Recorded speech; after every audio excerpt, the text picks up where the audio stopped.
Assalamualaikum warahmatullahi wabarakatuh. Selamat siang. Kita lanjutkan materi hari ini masih tentang penerapan turunan, yaitu terkait masalah maksimum minimum. Kita mulai dengan definisi. Asumsikan himpunan S merupakan domain dari fungsi f yang di dalamnya terdapat C.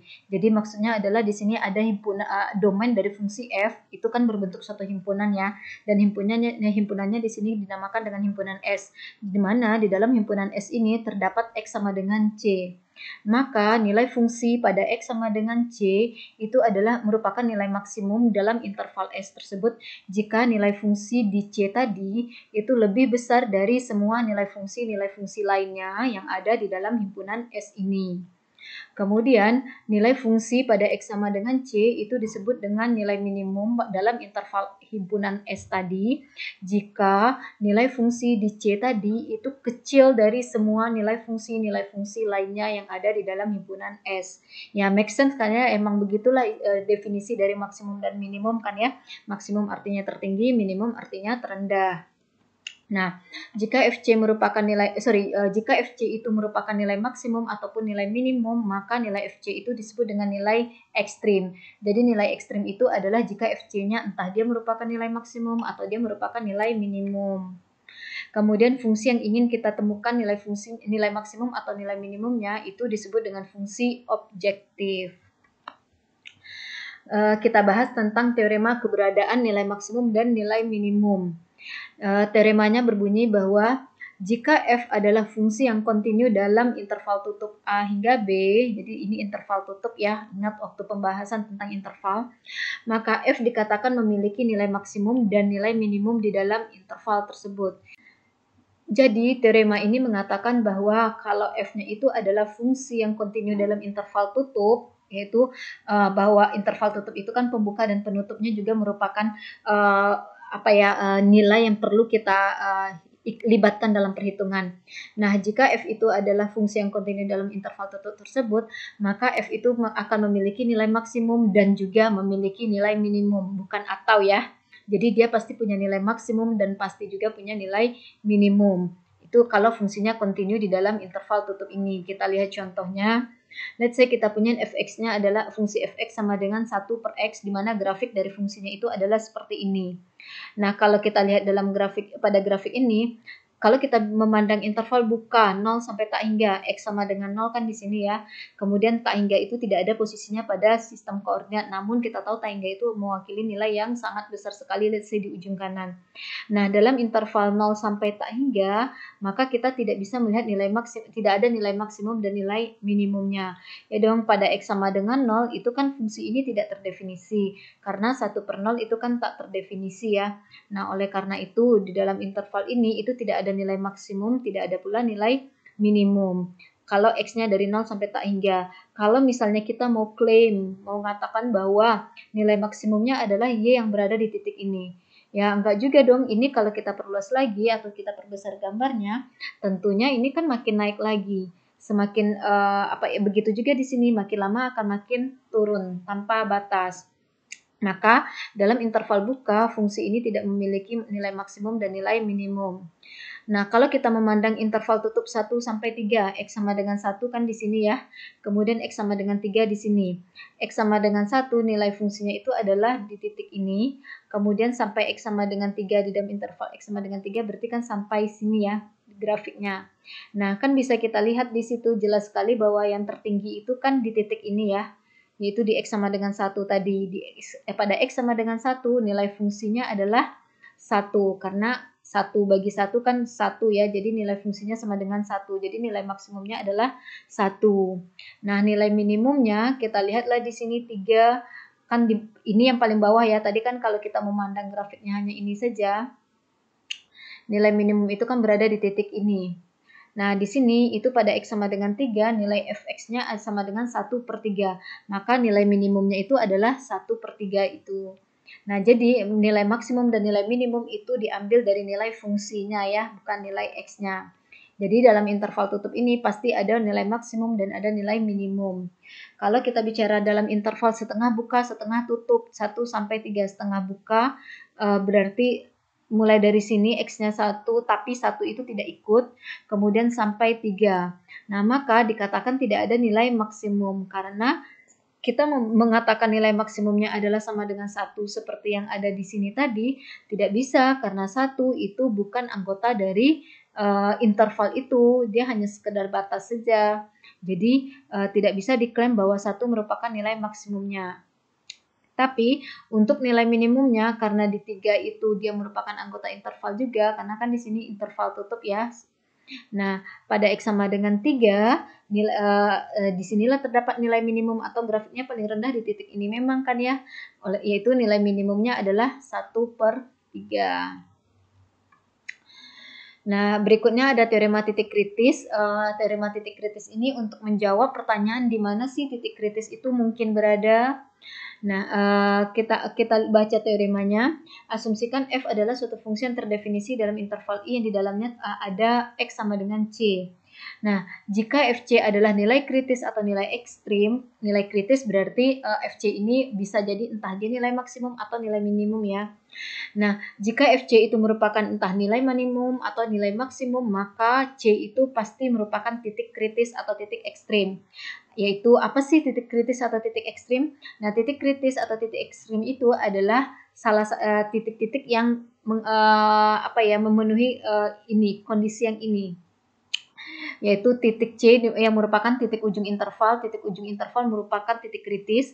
Kemudian ada yang disebut dengan titik stasioner. Titik stasioner ini merupakan titik kritis.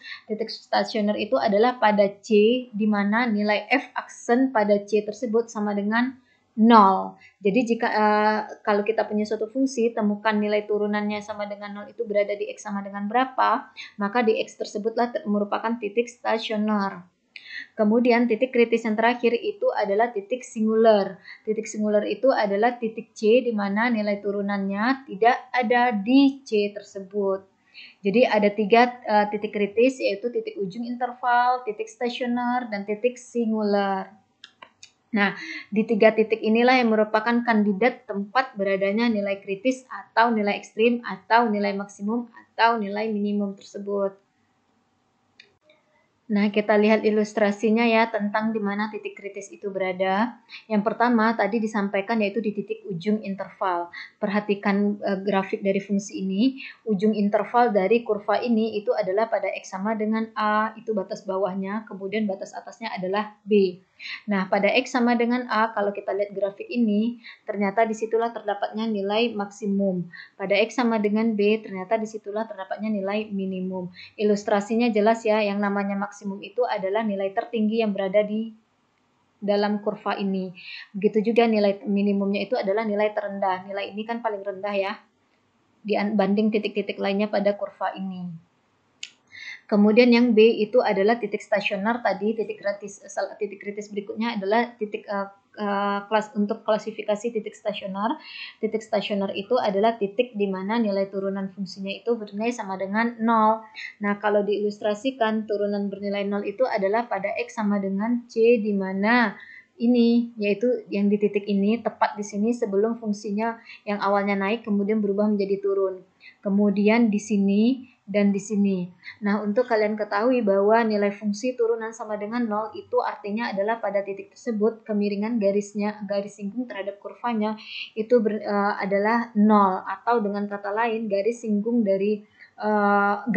yang menyentuh kurva di titik tersebut itu adalah berbentuk garis lurus horizontal atau mendatar yang tidak memotong grafiknya, melainkan dia hanya menyentuh grafiknya di titik ini. Ini kan kalau kita tarik garis lurus ya. Kemudian yang ketiga itu adalah titik singular. Titik singular itu adalah titik di mana turunan fungsinya itu tidak ada nilainya, yaitu di titik ini. Ini pada titik di sini itu nilai turunan dari fungsinya tidak ada. Perhatikan ini kan fungsinya berbeda ya dari kiri ke kanan. Begitu juga di sini. Di sini nilai fungsinya turunan dari fungsinya tidak ada. Orang limitnya aja tidak ada kok. Ini kan jelas sekali ya. Oke, nah dengan demikian disinilah kandidat-kandidat terdapatnya nilai maksimum atau nilai minimum. Bagaimana ilustrasi yang lebih jelas lagi terkait tentang grafik ini, itu nanti ada pembahasannya tentang menggambarkan grafik fungsi. Oke, berikutnya kita lihat langkah-langkah menemukan nilai ekstrim atau nilai kritis, di mana nilai ekstrim nilai kritis ini tadi maksudnya adalah mau menemukan nilai maksimum atau nilai minimum ya. Langkah pertama itu adalah temukan titik kritis dari fungsi f. Titik kritis itu adalah menemukan titik ujung intervalnya, menemukan titik stasionernya, dan menemukan titik singulernya. Kemudian, langkah kedua adalah evaluasi nilai fungsi f pada masing-masing titik kritis yang diperoleh di langkah 1 tadi. Nanti kalau kita lihatlah kalau nilai terbesar itu menjadi nilai maksimumnya, sedangkan yang terkecil itu menjadi nilai minimumnya. Nah, untuk diketahui bahwa nilai maksimum atau nilai minimum dalam satu interval itu bisa jadi lebih dari satu ya. Maksudnya bisa jadi di dalam interval tersebut ada lebih dari satu nilai maksimum atau ada lebih dari satu nilai minimum. Nah, kita lihat contohnya. Temukan nilai ekstrim dari fungsi f(x) sama dengan negatif 2x pangkat 3 tambah 3x kuadrat di dalam interval negatif 1 sampai 2. Batas bawahnya negatif 1, batas atasnya 2. Nah, langkah pertama kita akan menemukan titik kritis dari fungsi f. Titik kritis itu kan tadi ada 3 ya. Yang pertama titik ujung interval. Nah, di sini jelas sekali titik ujung intervalnya itu adalah negatif 1 dan x sama dengan 2. Udah, dapatlah titik kritis pertama. Kemudian titik kritis kedua itu adalah titik stasioner. Titik stasioner yaitu titik pada x c, sedemikian sehingga nilai turunan pada x sama dengan c itu bernilai sama dengan 0. Nah, kita harus menemukan nilai c sedemikian sehingga turunan fungsinya itu sama dengan 0. Nah, kalau kita punya fungsi f(x)-nya seperti ini, maka turunannya itu kan adalah ini ya. Negatif 2x pangkat 3, turunannya negatif 6x kuadrat, kemudian turunan dari 3x kuadrat adalah 6x. Nah, kita ganti x di sini semuanya dengan c, jadi f aksen c sama dengan negatif 6c kuadrat ditambah 6c. Kemudian kenapa di sini sama dengan 0? Ya emang harus diklaim atau dinyatakan bahwa ini sama dengan 0 karena kita mau menemukan titik stasioner. Sesuai dengan definisi titik stasionernya itu adalah pada c di mana f aksen c sama dengan 0. Nah, negatif 6c kuadrat tambah 6c sama dengan 0, ini kan persamaan kuadrat ya. Bisa diselesaikan dengan menggunakan formulasi kuadrat yang pernah dibahas atau bisa juga menggunakan faktorisasi. Di sini karena sama-sama mengandung 6c, maka di sini kita keluarkan 6c-nya. Negatif 6c kuadrat bagi 6c. Yang negatifnya kan tidak ada di sini ya, maka di sini ada negatif. Kemudian harusnya c kuadrat, sedangkan di sini dikeluarkan c-nya, tersisa c saja. Kemudian ditambah 6c, sudah dikeluarkan 6c-nya, maka di sini tambah 1. Sehingga dari bentuk persamaan kuadrat ini, kita punya 6c kali negatif c ditambah 1 sama dengan 0. Dan penyelesaiannya adalah haruslah 6c ini sama dengan 0, atau negatif c tambah 1-nya yang sama dengan 0. Kalau 6c sama dengan 0, berarti kan c-nya sama dengan 0 bagi 6 ya, kali 6 di kiri pindah ke kanan kan jadi bagi 6. 0 bagi 6 kan sama dengan 0. Jadi 6c sama dengan 0 itu akan terpenuhi jika c-nya sama dengan 0. Kemudian dari sini kita punya negatif c tambah 1 sama dengan 0. Sehingga negatif c sama dengan negatif 1. Sehingga c sama dengan negatif 1 dibagi negatif 1. Karena negatif 1 ini pindahkan ke kanan, jadi dibagi negatif 1 ya. Kalau yang di sini tambah 1 dari kiri pindah ke kanan jadi positif 1 atau jadi negatif 1. Jadi C sama dengan negatif 1 per negatif 1 atau sama dengan 1. Ya bisa dites ya, negatif C tambah 1 ganti C-nya dengan 1 jadi negatif 1 tambah 1 sama dengan 0. Jadi C sama dengan 1. Nah, dengan demikian titik stasionernya ada 2 yaitu pada X sama dengan 0 dan X sama dengan 1. Oke, kita di sejauh ini kita sudah terima berarti ada 4 buah titik kritis ya, yaitu 1, 2, 3, 4. Oke, berikutnya kita lihat titik singular. Titik singular itu adalah pada C sedemikian sehingga nilai turunan fungsinya pada C itu tidak ada. Tadi kan ini ya fungsi f aksen X-nya. Kalau kita ganti semua X-nya dengan C, jadilah f aksen C sama dengan negatif 6C kuadrat tambah 6C ini. Nah, kita harus mencari nilai C sedemikian sehingga nilai negatif 6C kuadrat tambah 6C ini tidak ada atau tidak punya nilai. Nah, pikirkan ada nggak sih nilai C yang nilai C sedemikian sehingga negatif 6C kuadrat tambah 6C tidak ada nilainya? Ya tidak ada, karena nilai C berapapun sejauh dia bilangan real jika dikuadratkan hasilnya selalu ada, pasti bilangan real walaupun angkanya besar sekali ataupun kecil sekali. Jadi C kuadrat selalu merupakan bilangan, Kemudian bilangan kali negatif 6 tentunya bilangan real pula. Kemudian C ini kan sembarang bilangan nih, dikalikan 6 tentunya bilangan. Di sini adalah suatu bilangan ditambah dengan bilangan real juga, ya tentu hasilnya ada. Dengan demikian, tidak ada C yang bisa membuat f aksen C menjadi tidak punya nilai. Karena tidak ada itu, maka dikatakan fungsi fx sama dengan yang fungsi tadi ya, yaitu negatif 2x pangkat 3 tambah 3x kuadrat kalau nggak salah. Nah, fungsi tersebut tidak punya titik singular. Udah, dengan demikian kita peroleh titik kritis atau titik ekstrim itu adalah yang dari sini saja, yaitu dari titik ujung interval dan dari titik stasioner ini. Totally kita peroleh ada 4 buah titik kritis atau titik ekstrim ini ya. Berikutnya kita ke langkah kedua. Langkah kedua itu adalah kita akan mengevaluasi nilai f pada titik kritis. Nah, tadi titik kritisnya itu kan yang 4 ini ya. Maka temukanlah nilai fungsi f di masing-masing x ini. Nilai fungsinya itu kan tadi negatif 2x pangkat 3 tambah 3x kuadrat. Nah, pada x sama dengan negatif 1, maka temukan nilai f negatif 1 atau nilai f pada negatif 1. Yaitu tinggal ganti x di sini dengan negatif 1, diperoleh nilai f pada negatif 1 itu adalah 5. Kemudian temukan lagi nilai f pada x sama dengan 2, yaitu kita peroleh nilai f pada 2 itu sama dengan negatif 4. Pada x sama dengan 0, nilai fungsinya itu adalah 0. Dan pada x sama dengan 1, nilai fungsinya itu adalah 1. Tinggal menjalankan ini ya. Nah, perhatikanlah sekarang nilai 4 buah nilai fungsi ini. Yang tertinggi itu kan adalah 5 ya. Maka 5 ini dikatakan sebagai nilai maksimum. Kemudian yang terendah di antara semua ini kan negatif 4. Nah, maka negatif 4 ini dikatakan sebagai nilai minimum di dalam interval 1 sampai negatif 1 sampai 2. Udah ketemulah nilai ekstrimnya. Nilai ekstrim untuk fungsi negatif 2x pangkat 3 tambah 3x kuadrat itu adalah nilai maksimum yang bernilai sama dengan 5 yang diperoleh pada x sama dengan negatif 1 ini. Kemudian nilai minimumnya itu adalah bernilai negatif 4 yang diperoleh pada x sama dengan 2. Nah, jadi inilah dia yang merupakan nilai ekstrim itu ya. Nah, by the way, X yang memunculkan nilai maksimum dan nilai minimum itu bisa lebih dari 1. Maksudnya, let's say untuk kasus di sini nilai maksimumnya adalah 5. Di sini kan X sama nilai fungsi sama dengan 5 itu diperoleh pada X sama dengan negatif 1. Nah, bisa jadi mungkin di fungsi lain ya. Bisa jadi bahwa X sama dengan 5, nilai fungsi 5 ini diperoleh di nilai X yang berbeda. Jadi dengan kata lain, pada 2x yang berbeda bisa jadi nilai fungsinya sama. Itu kan tidak masalah ya, dan itu juga merupakan suatu fungsi. Dengan demikian nilai maksimum dan nilai minimum walaupun masing-masingnya hanya mungkin 1 buah, maksudnya nilai maksimum hanya ada 1 buah, nilai minimumnya hanya 1 buah, tapi asal atau sumber nilai X yang memunculkan nilai maksimum atau nilai X yang memunculkan nilai minimum itu bisa jadi lebih dari 1 buah. Nah, saya tampilkan ke kalian gambaran grafik dari fungsi fx sama dengan negatif 2x pangkat 3 tambah 3x kuadrat untuk x-nya dari negatif 1 sampai 2.